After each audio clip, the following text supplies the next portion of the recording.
Hi everyone, my name is Rupa Sharma और मैं smile squad India foundation से हूँ। आप में से बहुत सारे लोग मुझे बहुत अच्छे से जानते हैं। मेरे बहुत करीबी दोस्त हैं जो मेरे साथ काम करते हैं और कई मेरे रेस्क्यूज़ में उन्होंने मुझे बहुत हेल्प करी है। एंड मैं बेसिकली, जो लोग मुझे नहीं जानते हैं, क्योंकि मैं पहली बारी इस तरीके से कोई वीडियो डाल रही हूँ और मैं इसलिए डाल रही हूँ क्योंकि आज मैं बहुत ज़्यादा खुश हूँ और मैं अपनी ये खुशी अपने इस पूरे एनिमल वेलफेयर में जितने भी लोग इसमें जुड़े हुए हैं, मैं अपनी ये खुशी आप सबसे बांटना चाह रही थी।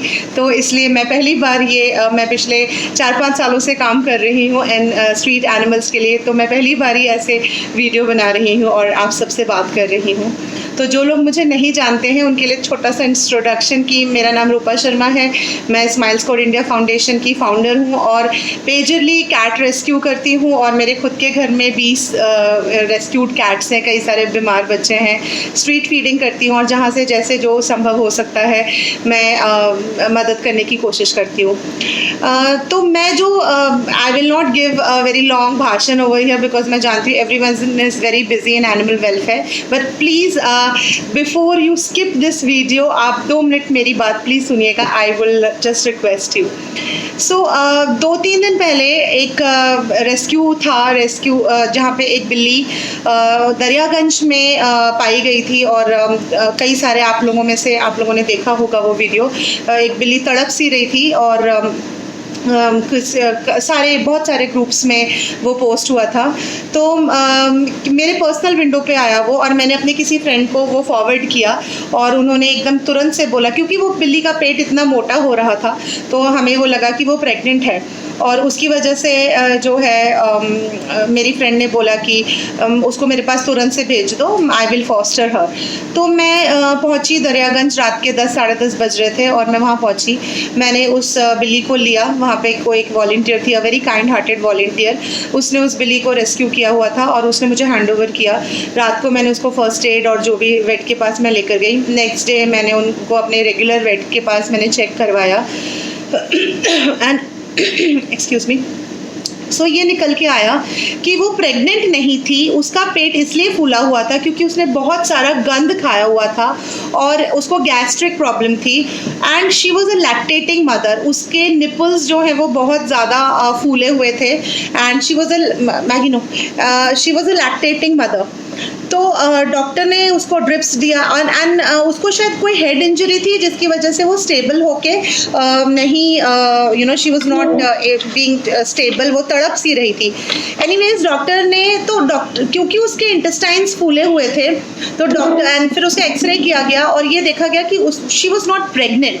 सो दैट वाज द फर्स्ट चीज़ जो आई सामने कि शी वाज नॉट प्रेग्नेंट।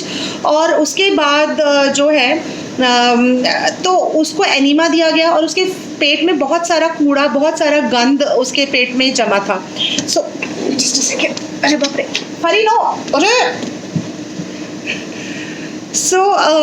तो उसके पेट में बहुत सारा कूड़ा और गंद जमा हुआ था। तो now because she is a lactating mother और क्योंकि वहाँ पे उस एरिया में फीडर्स नहीं है, तो क्योंकि वो लैक्टेटिंग मदर है तो उसको भूख लगती है और जो भी उसको जो भी जैसा भी सामान उसको मिला, कूड़ा करकट, वो खाती रही है। तो उसको जो है एनीमा दिया गया और उसके स्टमक से वो सारा निकाला गया, फ्लश आउट किया गया। And at the same time कल शाम को, क्योंकि वो लैक्टेटिंग मदर थी, तो मैंने जो अपने कुछ लोगों से बात किया तो इसका मतलब ये था कि कहीं ना कहीं वो किटन्स होंगे वहाँ पे उस एरिया में, दरियागंज वाले एरिया में। और कल आप लोगों को मेरा ये मैसेज मिला होगा, ग्रुप में भी डाला और मैंने कई सारे लोगों के पर्सनल विंडो पे भी डाला दैट आई नीड हेल्प, जहाँ पे मैं उन किटन्स को लोकेट करने की कोशिश करना चाहती हूँ। एंड मैनी वॉलंटियर्स, बहुत सारे लोगों ने जवाब दिया और उसमें से 2 लोग जो आए, जो उन्होंने ऑफ़र किया कि हाँ हम वहाँ पे जाके हम उन किटन्स को ढूंढेंगे। वन इज़ मरियम अली, बहुत सारे हम में से लोग उनको जानते हैं। She is a very very senior volunteer, बहुत अच्छा काम करती है इन she is in Noida. And then another one is Devyani. Devyani is from Indirapuram. She also said that कि yes I am there to help you. And वहाँ पे जाके, तो वहाँ पे दरियागंज जैसे एरिया में जाके किटन ढूंढना इट वॉज लाइक रेत में सुई ढूंढने के बराबर जैसा काम था। तो बट मरियम ने और this girl Devyani, she said that yes we at least want to give it a try. और आज दोपहर को वो गए और वहाँ जाके उन्होंने ढूंढा, 1-2 घंटे उन्होंने लगाए, एंड इमेजिन गाइज कि हमें वो किटन्स मिल गए। And I am going to share the photos and videos.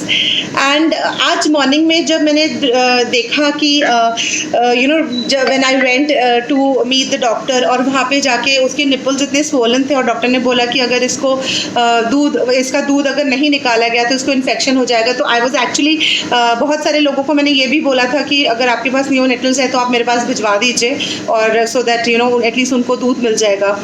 So I was very worried कि कैसे करेंगे, क्योंकि अब इसको तो इन्फेक्शन हो जाएगा। And imagine the huge success story that वो किटन्स हमें मिल गए। So guys, you know, I really want to say that animal welfare is all about, you know, animal welfare is all about joining hands। एक दूसरे के साथ मिलके काम करने का जज्बा है होना चाहिए। हमें से बहुत सारे लोग ऐसा कर भी रहे, लेकिन कई बार हम अपने काम में इतने परेशान होते हैं कि हम एक दूसरे से हमारी लड़ाइयाँ भी हो जाती है। So I would just appeal to each one of you who is seeing this message right now that साथ मिलके काम करते हैं और इन बच्चों के लिए एक बहुत बेहतर और बहुत एक खूबसूरत सी दुनिया बनाते हैं। इट इज़ वेरी इम्पॉर्टेंट कि हम साथ मिलके काम करें। आज मरियम नहीं होती, अगर देवयानी नहीं होती तो मैं ये चीज़ नहीं कर सकती थी। तो thank you so much Mariam, thank you so much Devyani, and each one of you who responded to me, और जिन्होंने मुझसे बात करी, जिन्होंने मुझसे कंसर्न दिखाया, पूछा मुझसे, thank you so much. I will be forever grateful to